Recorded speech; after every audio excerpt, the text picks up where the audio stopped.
উচ্ছেদক কেন্দ্ৰ কৰি যদি কোনোবাই জঙ্গী আন্দোলন কৰে তেনেহ'লে আমিও জঙ্গী ব্যৱস্থা গ্ৰহণ কৰিম বা জঙ্গী ব্যৱস্থা হাতত ল'বলৈ বাধ্য হ'ম। উক্ত কথাষাৰ ময়ো কোৱা নাই, আপুনিও কোৱা নাই। উক্ত কথাষাৰৰ বক্তা হৈছে অসমৰ মুখ্যমন্ত্ৰী মাননীয় হিমন্ত বিশ্ব শৰ্মা ডাঙৰীয়া। এই কথাষাৰৰ ভিত্তিত মই এটা কথা আপোনালোকৰ লগত সকলোৰে লগত আলোচনা কৰিব বিচাৰি আছোঁ। আন্দোলন কিয় হ'ব? উচ্ছেদ কৰিবই লাগিব, যিহেতু গভৰ্ণমেণ্টৰ মাটি যদি বেলেগে অন্যায়ভাৱে ইলিগেলি যদি তাতে বসবাস কৰি আছে, গভৰ্ণমেণ্টৰ সেইটো মাটিৰ যদি প্ৰয়োজন হৈছে কিবা এটা প্ৰজেক্টৰ কাৰণে বা কিবা এটা কৰিবৰ কাৰণে, তেনেহ'লে গভৰ্ণমেণ্টৰ মাটিটো গভৰ্ণমেণ্টে বুজাই ল'ব। সেইটো বুজাই লোৱাৰ কাৰণেতো মানে ইভেকশ্যনটো কৰিবই লাগে বা উঠাই দিবই লাগে মানুহটো। কিন্তু যি মানুহবোৰে ভূমিহীন, মানুহৰ কোনো মানে ভূমি নাই, তাৰ কোনো একো নাই, সেই মানুহবোৰ কিন্তু আমাৰ ভাৰতৰ তথা অসমৰ নাগৰিক। অসমৰ তথা ভাৰতৰ নাগৰিক যদি হয় সঁচাকৈ, তেনেহ'লে সেই মানুহজনৰ থকা খোৱাৰ ব্যৱস্থা, কাপোৰ কানিৰ ব্যৱস্থা, ডেট মিনছ ফাণ্ডামেণ্টেল যিটো ৰাইট, সেই ৰাইটটোতো আমি আপুনি বা অসমৰ মুখ্যমন্ত্ৰীক খৰ্ব কৰিব নোৱাৰে।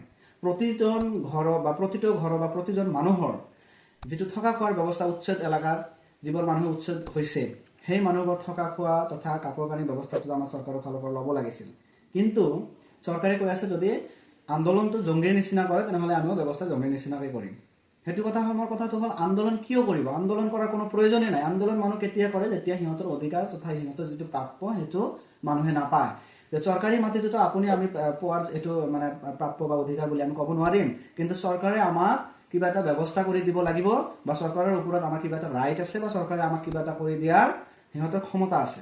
কিন্তু আমি যদি সেইটো বিষয়বস্তুৰ ওপৰত লক্ষ্য ৰাখোঁ তেনেহ'লে দেখা গৈ আছে যে আমাৰ স্পেচিয়েলি মাইনৰিটি মুছলিম এলেকা বা মাইনৰিটি মুছলিম মানুহক টাৰ্গেট কৰি এইটো ইলেকশ্যন চলি আছে বুলি আমি সকলো দল সংগঠনে এইটো পৰিলক্ষিত কৰিছোঁ। কিন্তু ইফালে আমি ইমান হাহাকাৰ পৰিস্থিতি, ইমান হাহাকাৰ এটা অৱস্থা আমাৰ বিশেষকৈ ধুবুৰীত, এইটো বিষয়বস্তুৰ ওপৰত আমাৰ বৰ্তমানৰ যিবোৰ লিডাৰ আছে বা যিবোৰ নেতা আছে আমাৰ MP MLA, সিহঁতে নিমাত হৈ আছে বা সিহঁতে অকল আমাক কি কৰিব, যেতিয়া আমাৰ ঘৰ চব কৰি দিল, ভাঙি দিল, আমাৰ সেইটো স্থানৰ পৰা আমাৰ হস্তান্তৰ হ'ব লাগে, বেলেগ ঠাইলৈ যাব লাগে, সেইটো সময় সিহঁতে আকৌ আহি কি কৰিব, আমাক টেণ্ট সজোৱা থকাৰ কাৰণে সিহঁতে এটা ত্ৰিপল দিব, 1 কেজিমান আপোনাৰ চিৰা বা মুড়ি ইত্যাদি এনেধৰণৰ আৰ্থিক সাহায্য আমাক আগবঢ়াব। কিন্তু এইবোৰ কিন্তু চৰকাৰৰ ফালৰ পৰা আমি পোৱাৰ কোনো কাৰণতে মানে মানি ল'ব নোৱাৰোঁ। কাৰণ চৰকাৰৰ ফালৰ পৰা আমাৰ এটা বিধি ব্যৱস্থা, এটা পাৰ্মানেণ্ট এটা সেটেলমেণ্ট লাগে। কাৰণ প্ৰতিজন পৰিয়াল যদি এনেকুৱাকৈ হাহাকাৰ অৱস্থাত বা প্ৰতিজন পৰিয়াল যদি এনেকুৱাকৈ ৰাস্তাত বা বেলেগ কিবা ঠাইত যায়, সিহঁতৰ ভূমি নাই, সিহঁতৰ থাকিবলৈ ঠাই নাই, সিহঁতৰ পাৰ্মানেণ্ট কিবা নাই, চৰকাৰৰ ফালৰ পৰা যদি সেইবোৰ যদি কোনো পদক্ষেপ লোৱা নহয়, তেনেহ'লে এই মানুহবোৰ ক'ত যাব?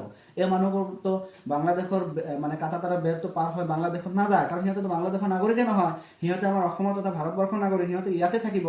য'ৰ পৰা উচ্ছেদ কৰিছে তাত যদি থাকিব নোৱাৰে, তাত বেলেগ কিবা ঠাইত থাকিব, তাত যদি থাকিব নহ'লে বেলেগ কিবা ঠাইত থাকিব। আল্টিমেটলি কি হ'ব, আমাৰ এই ছ'চাইটিত, আমাৰ এই সমাজখনত এটা উচ্ছৃংখল সৃষ্টি হ'ব, এটা মানে বেলেগ কিবা পন্থা সিহঁতে বাছি ল'ব। যেনেকুৱা মই এটা স্পেচিয়েলি ভাবিছোঁ, এইটো ইলেকশ্যনে বিশেষকৈ মুছলিম মাইনৰিটি মানুহৰ 3টা ঠাইত ক্ষতি কৰিলে।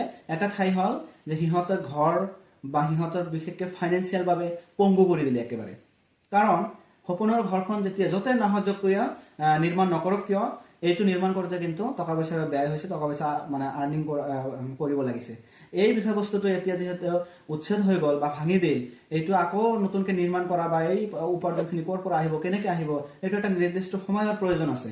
এই সময়খিনি কি হ'ব, আমাৰ যিটো কাল আছে এই কালটো অকলে গুচিয়ে যাব। আমি নিজৰ মানে আকৌ সেই বাসভৱনটো আমি নিৰ্মাণ কৰিব নোৱাৰিম।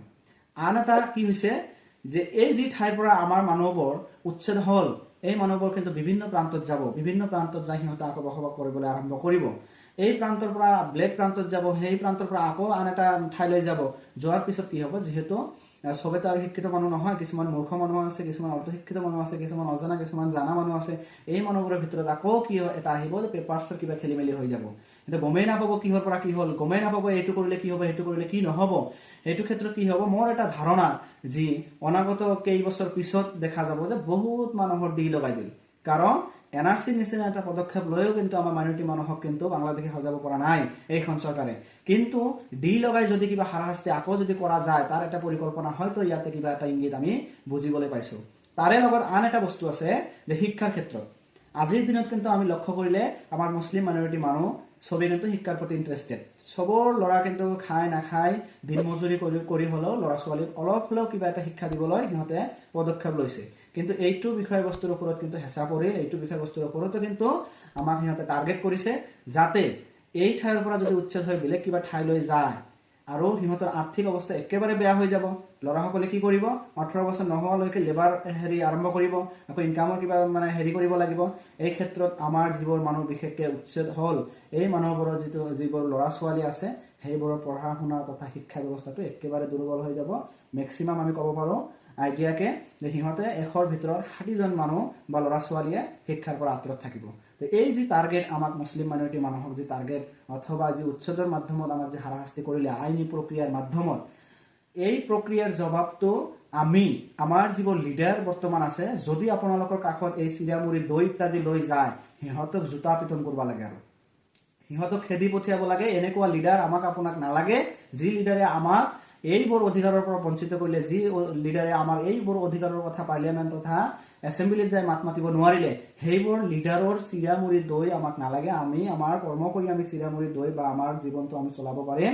আমাৰ অধিকাৰৰ কথা কোৱাৰ কাৰণে যি লিডাৰে পাৰিব, যি লিডাৰৰ সেই সাহস আছে, যি লিডাৰে সেইটো পদক্ষেপ হাতত ল'ব, আৰু অনাগত দিনত যি চৰকাৰ আহিব সেই চৰকাৰক আপোনালোকে বা আমি মুছলিম মাইনৰিটি মানুহে চবেই এটা পদক্ষেপ তথা সেই চৰকাৰৰ পৰা আমাৰ এটা ইনিচিয়েটিভ ল'ব লাগিব বা কথা দিব লাগিব, যাতে এইবোৰ যিটো আমাৰ প্ৰব্লেম চলি আছে, যিবোৰ আমি প্ৰব্লেম ফেচ কৰিলোঁ, সেই প্ৰব্লেমবোৰ যাতে অনাগত দিনত পাৰ্মানেণ্টলি যাতে আমাৰ সেটেলমেণ্ট হয় বা পাৰ্মানেণ্টলি বাবে যাতে ফিনিশ্ড হৈ যায়, যাতে অনাগত দিনত এই ধৰণৰ প্ৰব্লেম আমি ফেচ নকৰোঁ বা আমাৰ অনাগত প্ৰজন্ম যাতে ফেচ নকৰে, সেই কথাষাৰ ভালকৈ আমাৰ লক্ষ্য কৰিব লাগিব। অনাগত দিনত যি ইলেকশ্যন আছে, বিধানসভা হওক, পাৰ্লিয়ামেণ্টাৰী ইলেকশ্যন হওক বা পঞ্চায়ত লেভেলৰ ইলেকশ্যন হওক, প্ৰতিটো ইলেকশ্যন আমাৰ মুছলিম মাইনৰিটি মানুহে একেলগে হৈ সেই মুনাফাটো আমাৰ ল'ব লাগে।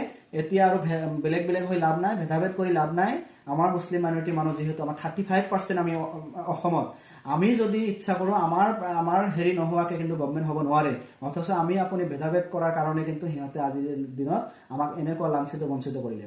গতিকে সমূহ ৰাইজক মই এটাই আহ্বান কৰিম, বিশৃংখল নকৰিব আৰু ডিচিপ্লিন সহিত য'ত যেনেকৈ আছে তাতে থাকক, আৰু নিজৰ জীৱনটো আৰু ল'ৰা ছোৱালীৰ শিক্ষাৰ ক্ষেত্ৰত যাতে হৈ নাথাকে, সেইটোৰ প্ৰতি লক্ষ্য ৰাখি নিজে বহুত পৰিশ্ৰমী হওক আৰু অনাগত দিনত যাতে আপোনাৰ পৰিয়ালটো ইয়াতকৈ আৰু সুখে শান্তিৰে থাকে তাৰে কামনা কৰিলোঁ।